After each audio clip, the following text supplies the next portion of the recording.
Halo kawan-kawan, kembali lagi bersama saya di channel Investor Logis. Kali ini kita akan membahas satu saham yang menurut saya cukup sudah bertahan sangat lama, kokoh dan kuat, dan produknya semua saya yakin pernah kita coba dan kita kenali. Dan saham tersebut adalah Unilever Indonesia Tbk dengan kode saham UNVR. Nah, ini analisa saya buat tanggal 25 Agustus jam setengah 7 sebelum market buka. Jadi harga sahamnya di 3.720, turun 0,80% satu hari terakhir ya. Nah, selama belakangan ini saham Unilever ini sudah mengalami penurunan yang cukup drastis. Jadi saya mau periksa kenapa ini saham UNVR ini kan. Karena ini perusahaan yang sangat kuat menurut saya dalam segi produk dan pemasarannya di setiap minimarket di Indonesia ya. Dalam satu minggu terakhir turun 13%, 3 bulan terakhir turun 15%, year to date turun 19%, satu tahun terakhir turun 3 tahun terakhir. Jadi selama 5 tahun terakhir dia sudah turun sebanyak 56%, sudah setengah harga dia turunnya. Nah, sekarang kita pahami dulu sebentar profil dari UNVR. PT Unilever Indonesia Tbk merupakan perusahaan yang bergerak dalam pembuatan, pemasaran, dan distribusi barang konsumen yang laku keras. Laku keras dibuatnya. Kegiatan bisnis utama perusahaan terbagi ke dalam dua segmen operasi, kebutuhan rumah tangga dan perawatan tubuh yang meliputi produk kosmetik, dan juga produk-produk pembersih rumah tangga dan tubuh seperti deterjen, sabun, sampo, obat gigi, deodoran, dan makanan minuman yang meliputi produk-produk makanan dan minuman seperti es krim, kantong teh, kecap, minuman serba, sebuah, bumbu, sari buah, bumbu masak, dan margarin, Nah, ini merek-merek terkenalnya, Rinso, Lifebuoy, Rinso, pencuci baju kalian, Lifebuoy, sampo kalian, Clear, sampo kalian, Pepsodent, sikat gigi kalian wajib pasti, Rexona deodoran, Pond's, Lux, Vaseline, Sunlight, dan merek utama produk lainnya Walls, es krim Walls ya. Sariwangi, Bango, Buavita, Royco, Magnum, Pendle Pop, Fish, dan lain-lain. Ini aku suka nih es krim Fish. Enak dia. Murah tapi enak, lezat. Kalau sikat gigi, aku pakai ini, Pepsodent. Jadi istilahnya produk Unilever ini memang tinggal dan kita nikmati setiap hari. Dari semua produk ini, saya yakin kalian pasti pernah menggunakannya atau sedang menggunakannya. Nah, terus kita cek siapa yang punya saham Unilever ini. Nah, saham Unilever ini dikuasai oleh Unilever Indonesia Holding 84,99%, masyarakat 14%, dan masyarakat warga 0,5%. Jadi dia udah IPO sejak 82 ya. Udah berapa tahun tuh berarti? 1982 ya. Sekarang 2023 dikurang 1980. 41 tahun perusahaan ini listing di Bursa Efek, termasuk salah satu yang tertua mungkin ya. Sekarang kita sudah pahami profilnya. Nah, untuk kawan-kawan, kita coba mau lacak sedikit ya. Sebetulnya Unilever ini perusahaan asal Indonesia atau gimana sih? Gitu kan. Nah, tadi sudah saya lacak, sekarang saya dapatkan bahwasanya Unilever ini perusahaan asal Inggris. Jadi pendirinya orang Inggris. Unilever adalah perusahaan multinasional yang berkantor pusat di London, Inggris. Unilever memproduksi makanan dan minuman pembersih obat tubuh. Jadi, Unilever ini yang menciptakan, yang mendirikan itu, ini namanya Antonius Johannes Jurgens, William Leverhulme, James Darcy Lever. Jadi Lever Brother ini penciptanya, Lever Brother sama Margarin Uni. Nah, jadi mungkin namanya dibuat Unilever dari pergabungan dari Uni, nama ujung si margarin ini, sama nama depan si Lever Brother ini, Unilever. Nah, jadi gitu kan. Nah, Jadi inilah nama-nama pendirinya. Ini nama-nama orang Inggris ya. Nah, mereka itu didirikan tahun 1930. 92 tahun yang lalu ya. 1930 berarti sekarang berapa?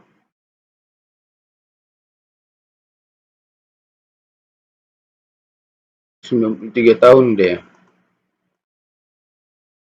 Oke, udah 93 tahun, hampir 1 abad udah ya, 7 tahun lagi ya. Jadi ini udah perusahaan yang tua dan kuat sekali akarnya. Akar mereknya udah kuat sekali. Wilayah operasi seluruh dunia. Jadi Unilever itu ada di hampir seluruh dunia lah ya kan. Toko kunci Margin Deckers, Paul Polman. Oke. Oke. Nah, jadi Unilever itu ada di beberapa negara seperti ini: Unilever Bangladesh, Nepal, Hindustan, Unilever Australia, Pakistan, Filipina, dan Indonesia. Nah, jadi yang punya saham eh, Unilever ini adalah perusahaan pusatnya di Inggris. Cuman ini kan dibuat Unilever Indonesia Holding ini karena Unilever Indonesia ini anak perusahaan dari Unilever pusat. Jadi tetap aja kesimpulan sederhananya yang punya perusahaan Unilever ini orang Inggris, orang asing gitu aja dari luar. Gitu simpelnya ya kan. Nah, sekarang kita pahami sejenak profil direksi dan komisaris dari UNVR ini ya. Nah, siapa direktur utamanya yang mengatur strategi perusahaan ini? Namanya Ibu Ira Noviarti. Nah, Ibu Ira ini warga negara Indonesia, lahir dan berdomisili tinggal di Jakarta. Nah, Ibu Ira ini diangkat jadi Presiden Direktur oleh RUPS LB tanggal 25 November 2020. Oke. Posisi senior sebelumnya termasuk Beauty Wellbeing and Personal Care Director PT Unilever Indonesia. Oke. Jadi ibu ini karirnya memang berangkat dari Unilever Indonesia ya. Dia merintis karir di Unilever. Nah, beliau ini meraih gelar di bidang ekonomi dari Universitas Indonesia, jurusan akuntansi keuangan. Oke, jadi backgroundnya ekonomik sekali ya, ekonom. Nah, Direktur Integratednya ada Ibu Eni Hartati Sampurno, Direktur Human Resources Willy Saelan, oh sabar, warga negara Indonesia, oke. Direktur Personal Care Ainul Yakin, warga negara Indonesia. Direktur Sales Herni Raharja, orang Indonesia. Direktur Home Care Sif Sahgal, orang India nih kan, oh, warga negara India. Direktur Nutrition Amarlis Estiwiono, warga negara Indonesia. Dua kali kayaknya masih.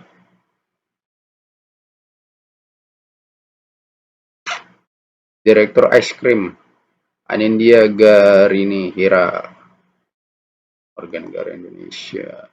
Sandip Kohli, India. India. Warga negara Turki juga ada nih. Direktur Supply Chain Alper Kulak. Direktur Sekretaris dan Sekretaris Perusahaan Nurdiana Darus, Indonesia. Oke. Jadi para direksi ini didominasi oleh warga negara Indonesia tetap, dan ada juga warga negara India dan tadi satu dari Turki ya. Nah, komisaris utamanya adalah Presiden Komisaris Sanjeev Mehta, warga negara India. Oke, jadi Presiden Komisarisnya dari India. Beliau telah bergabung bersama Unilever selama 29 tahun. 29 tahun udah Bapak ini kerja di Unilever ya. Alexander Rusli, Komisaris Independen, oke, warga negara Indonesia. Alisa Wahid, Alisa Wahid, anak Pak apa ya, Gus Dur ya? Iyalah, anak Pak Gus Dur nih. Beliau adalah Direktur Nasional Gus Durian Network Indonesia (GNI) yang merangkul ribuan aktivis di seluruh Indonesia yang merumuskan dialog pemahaman antaragama. Oh iya ini, ya ini anak Pak Gus Dur, Presiden. Alisa Wahid, Komisaris Independen. Deborah Herawati, warga negara Indonesia. Oke, Farusan. Oke, Ignatius Jonan ini terkenal kan namanya. Sering kali aku baca di komisaris-komisaris. Bapak Ignatius Jonan, ini keren nih, aku tahu ini, Bapak ini pernah megang KAI ini. Jadi gara Bapak inilah KAI itu dari rugi jadi untung. Komisaris independen dan ketua komite nominasi dan remunerasi. Oh, cocok lah nih posisi. Bagus. Jadi secara profil komisaris dan direksi kita anggap ya berkapabilitas lah orang-orangnya kan, dan memang orang-orangnya sudah teruji dan bagus. Buktinya Bapak ini 29 tahun udah mengabdi di Unilever kan. Ibu ini juga Era Noviarti. Dari berapa tahun dia udah berkarir kan? Ini 2010 nih. 13 tahun. Oke. Jadi kita udah paham profil perusahaan, asal-usul, pemegang saham, sama komisaris dan direksinya. Oke, nah sekarang kita coba masuk ke produk-produknya. Nah, kita lihat sini, ini paparan Unilever terakhir kali terupdate ya, 22 Juni 2023. Oke. Satu employer of choice. Nah, ini produk-produknya nih. Pasti pernah kalian pakai atau kalian gunakan ini. 43 merek tersedia di 3,2 juta toko. Oke, top 10 perusahaan dengan kapitalisasi pasar terbesar di Indonesia. Setiap rumah tangga memiliki setidaknya satu dari produk kami. Jelas, benar itu. Rinso pasti ada. Ini nih produk-produknya. Sunlight pasti ada juga. Pepsodent, udah pasti. Lifebuoy, Rinso, Royco. Kalau yang di rumahku ada Sunlight, Pepsodent, Lifebuoy, Rinso, Royco ada bau. Ada semua ya. Polska ada, Sariwangi ada, Multo ada, Downy gitu. Dan Slick gak ada, Pendelpop kadang, Glow and Lovely gak ada, Rexona gak ada, Pons gak ada, Vaseline gak ada, Buah Vita aku suka juga nih, Citra, Lux and more ya. Ada lagi Big Operation, 8 pabrik, 2 rungkut, 6 di Cikarang. Dukungan dan akses penuh ke 8 global R&D center. 607 distributor, 2.400 truk yang diseluruh. Oke, 220 juta karton produk terjual per tahun. Dan besar kali pangsa pasarnya. Oke.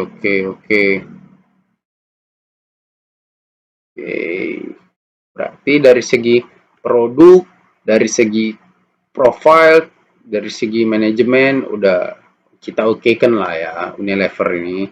Nah, sekarang kita periksa keuangannya. Oh iya, satu lagi yang harus kalian tahu juga. Jadi, saham Unilever ini kan harganya 3.720. Jadi mereka itu udah stock split. Nah, rekdeknya tanggal 3 Januari 2021 banding 5. Nah, jadi sebetulnya harga sahamnya ini kita kalikan 5 harga awalnya itu. Jadi 3.000 karena dia udah dipecah satu saham jadi 5 saham. 3.700 berapa tadi? 20 dikali 5. Nah, 18.600-nya saham Unilever ini sebetulnya. Tapi karena supaya nampak harganya kecil dan masyarakat pun mungkin bisa belinya lebih gampang ya, lebih murah ya. Jadi dipecah. Sebetulnya nilainya sama aja, nampaknya aja gitu kan. Jadi dia nampak kecil dia dan bisa dibeli lah berapa lot sama masyarakat. 18.600 itu. 18.600. Nah, sekarang kita cek dulu riwayat harganya. Nah, ini riwayat harga saham Unilever dari tahun berapa nih? 2005 sampai hari ini ya. Jadi 2005 dia nanjak terus naik terus naik sampai pada titik puncak kenaikannya di 2018. Harga sahamnya di 2018 di 11.005. Artinya 11.000 kita kalikan 5 aja. 11.000 kali 5. Nah, 55.000 harga saham Unilever ini. Titik puncaknya sebelum stock split 2018 ya kan. Nah, mulai turun, dia mulai turun, baru naik lagi, turun turun turun turun turun turun turun turun turun turun turun sampai titik puncak turunnya di 1 April 2022 3.600 ya kan. Sekarang kan 3.720. Oh, ini titik rendahnya 3.430 April 2022. Selama Unilever dari tahun 2005 sampai 2022, inilah titik terendah 3.430. Maksudnya titik terendah dia jatuh ya, karena kan dia dari 2005 ini naik terus sampai 2018. Nah, titik terendah dia jatuh 3.430 2022. Jadi saham Unilever nih sekarang kesimpulannya lagi jatuh, dia lagi jatuh. Oke, kita lihat berapa lembar saham beredarnya. Nah, PE ratio-nya 30, PBV-nya 36 kali ya, mahal kali ya perusahaan ini. Nah, jadi market cap-nya 141 triliun. Oke, saham beredarnya 38,15 miliar. 38,15 miliar ya. Earning per share-nya 123. Mahal, mahal saham ini. ROE 119%, gila ROE. Tinggi. Harga terendah 1 tahun terakhir 3.630. Harga tertinggi 5.475. Oh. Dividen yield 3,7%. Cil. Jadi kita harus bertanya ya, dua inti dari kalau kita mau masuk ke investasi saham. Saya masuk ke saham ini, perusahaan ini, saya mau long term investor sebagai penikmat dividen, atau saya mau long term investor sebagai penunggu capital gain, keuntungan. Ada potensi capital gain yang besar gak gitu. Jadi menurut saya saham Unilever ini tidak memberikan keduanya. Kenapa? Karena dari sisi dividen, kecilnya dividen yieldnya. Dari sisi capital gain, apa kita mau mengharapkan dia balik ke harga tertingginya? Coba bangkit. Gimana? Coba kita cek dulu finansialnya biar ada landasan teoritisnya kan gitu. Nah, ini kita cek laporan keuangannya. Pendapatannya terakhir kali 2022 41,2 triliun. Oke, jadi kita lihat sejarahnya dari 2013 ya. Nah, 2013 pendapatannya 30, 34 naik 36, 40, 41, 41. Oke, 42, 429. Oke. Jadi pendapatan Unilever tertinggi ini di dalam jarak rentang waktu 10 tahun terakhir di tahun 2020. 42 triliun, 9. 42,9 triliun kan? Oke, jadi laba bersihnya berapa? 7,1 triliun. Laba bersihnya justru paling besar di tahun 2018, 9,1 triliun. Coba kita cek ya, mundur sampai. Oke. Nah, 2013 laba bersih 5 triliun, 5 triliun, 5 triliun, 6 triliun, 7 triliun, 9 triliun. Jadi, kenapa terjawabkan kenapa puncak harga saham Unilever itu di 2018? Karena dia ngerangkak naik terus dari 2013, naik dari 5 triliun naik 6 7 jadi 9 triliun tahun 2018, laba tertinggi. Oke, 9 triliun. Turunlah dia tahun 2019, turun 7 triliun, turun 7 triliun, turun 5 triliun, turun 5 triliun. Jadi ada penurunan laba sehingga berkorelasi dengan penurunan harga sahamnya. Kualitasnya dinilai market menurun karena kualitas laba turun. Kan gitu logisnya. Oke, jadi apa yang kita harapkan? Kita mengharapkan laba UNVR naik sehingga harga sahamnya merangkak naik untuk mencapai capital gain. Karena kalau ngejar dividen kecil, bagus kita beli saham batu bara, kan gitu logisnya. Kalau mau main jangka panjang dengan alasan produknya kuat, oke. Tapi apa yang kita harapkan? Kan gitu. Capital gain, kita cek. Jadi memetakannya, ini kan 2018 laba tertinggi 9,1 triliun. Oke, kita cek laba per kuartalnya. Ada nggak kemungkinan untuk melampaui laba 2018 ini? Kan gitu. Oke, cek kuartal. Nah, Kuartal 1 2023 dia laba 1,4 triliun, kuartal 2 1,3 triliun. Oke, kita cek 2018.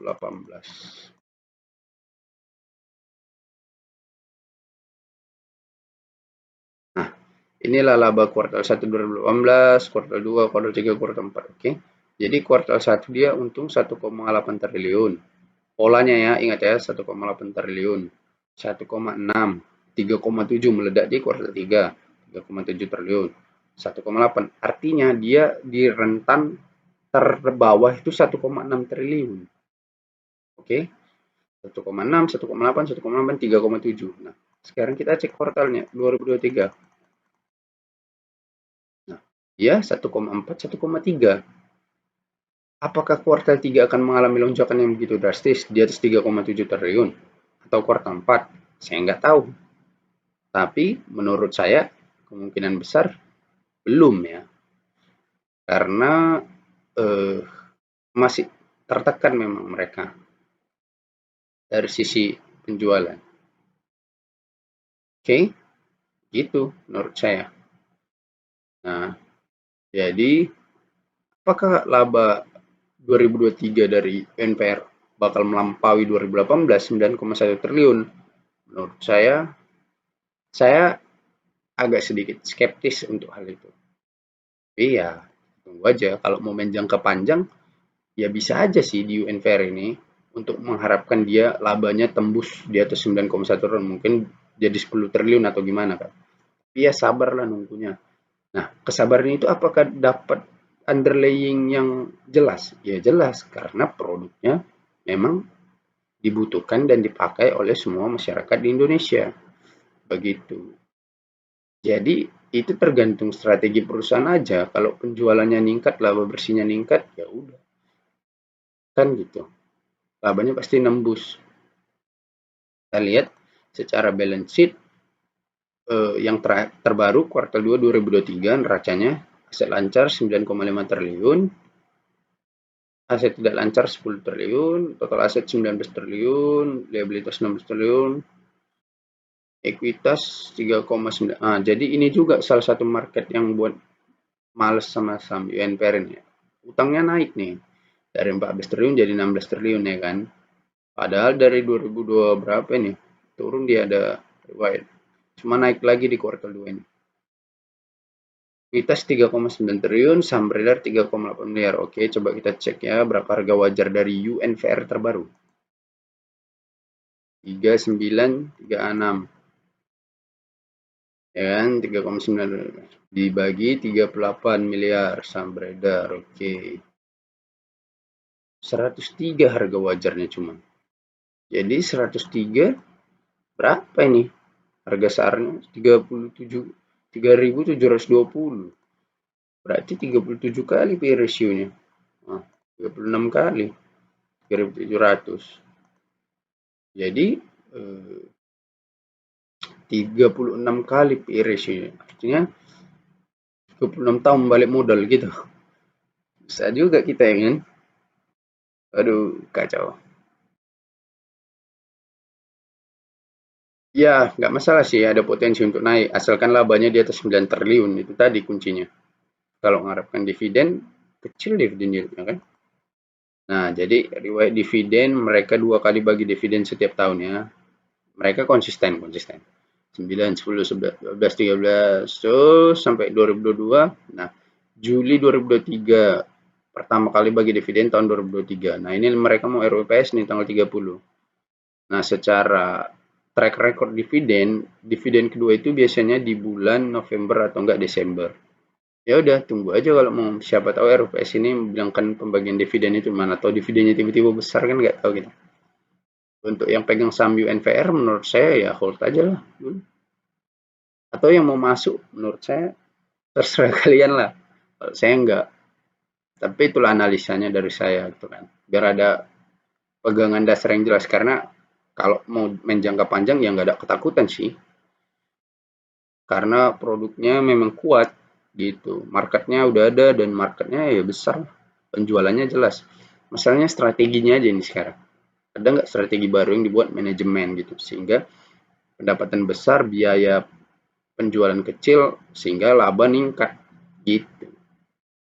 Oke, itu aja dari saya untuk saham UNVR, semoga bermanfaat untuk kawan-kawan. Terima kasih. Oh iya, jangan lupa subscribe ya. Subscribe guys, subscribe please. Supaya kita mencapai 1000 subscriber. Thank you.